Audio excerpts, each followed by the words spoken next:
if I have to kind of prioritize jiu-jitsu, it's like, the reality is, you may end up on bottom, but I never want anyone to be able to hold me down and pin me.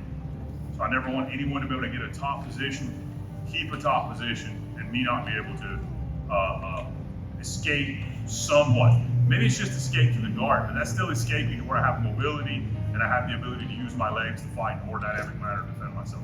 And then the second one is I want to be able to hold anyone down. So there's, and if you go, well, that's unfair, like that's the point, right? The point is to be in an unfair fight. If you find yourself in a fair fight, your tactics suck, right? Be in unfair fights. That's the way we want to do it, right? So the reality is the way I hold the person down and what I have to understand in order to have success doing this is I have to understand how I connect, right? And we need to think about this in the beginning, like our upper body has to take care of our upper body. So think, like, just kind of think about everything from your belly button up as your upper body, everything your belly button down is your lower body, and your lower body has to take care of your lower body, and your upper body has to take care of your upper body. So in the beginning, we do that by connecting with our hands in a way that the person can't throw us off from side to side, right? And in the beginning, we worry about side to side more than we worry about pushing straight up, but we'll address pushing straight up too, right? So, Bart, please. The problem is if Bart doesn't know jiu-jitsu, he doesn't know what to do, right? If he's here, right, then he's already giving me a lot if I'm a bigger, stronger person to be able to push him away and get up. So typically what happens is if I'm a bigger, stronger person, he's gonna drop his weight down on top of me, right? And again, we're just saying, we're assuming he doesn't know jiu-jitsu. The problem now is if he doesn't know jiu-jitsu and I just start pushing him off and pushing him off and pushing him off and pushing him off and pushing him off, I can kind of push him to a point where I can get up, right? Or I push him off the top of me completely, right?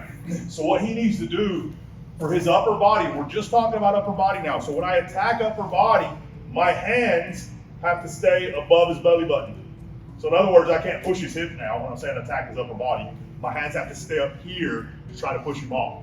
If he can keep his spine roughly aligned with mine, and it doesn't have to be all the way, but if you just imagine he keeps his spine in between my shoulders.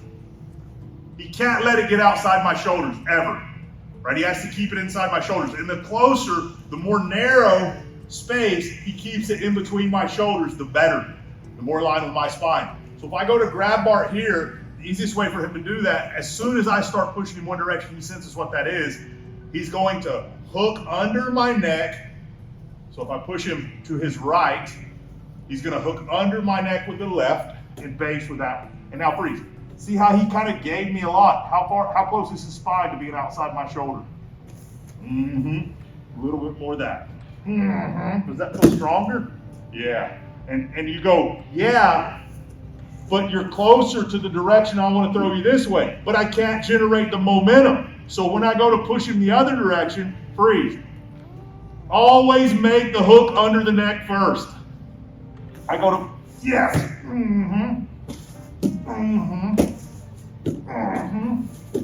Yes. Right?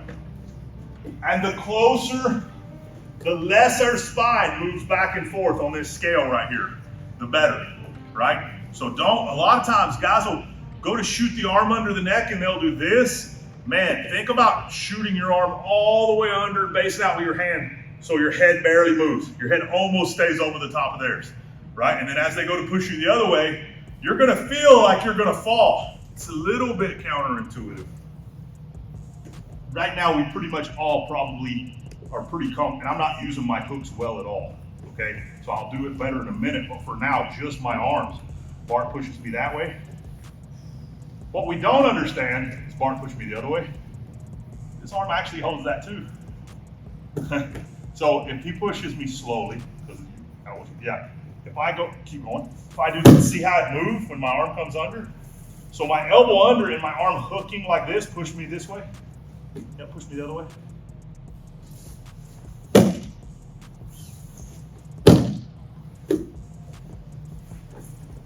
So the arm under the neck, if you get a bad clamp, you don't get both sides of the equation.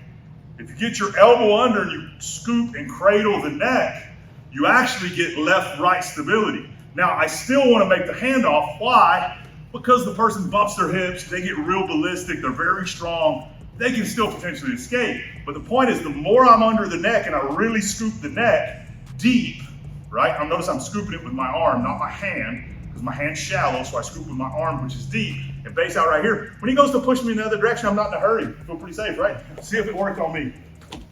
This may not be a black belt approved move. We're gonna test it. Yes. I push this way, now freeze. Just this. Don't cut my shoulder. Yes. This way, don't switch it. Yeah, it's kind of good, huh? Right, it kind of works both ways, right? By making that scoop on the neck. So the deeper I get my arm in, the more I can scoop the neck. And I actually have left-right stability. Now I want to fix it because this is better, but it's important to understand that.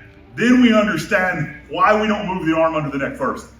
We always move the base out arm first. And we're not even really using our hips. I kind of used my hips a little when I was doing it with him because it's just intuitive. But we're not using our hips that much. We use our hips and we use our hooks. It's going to be even better. Questions? Let's do it.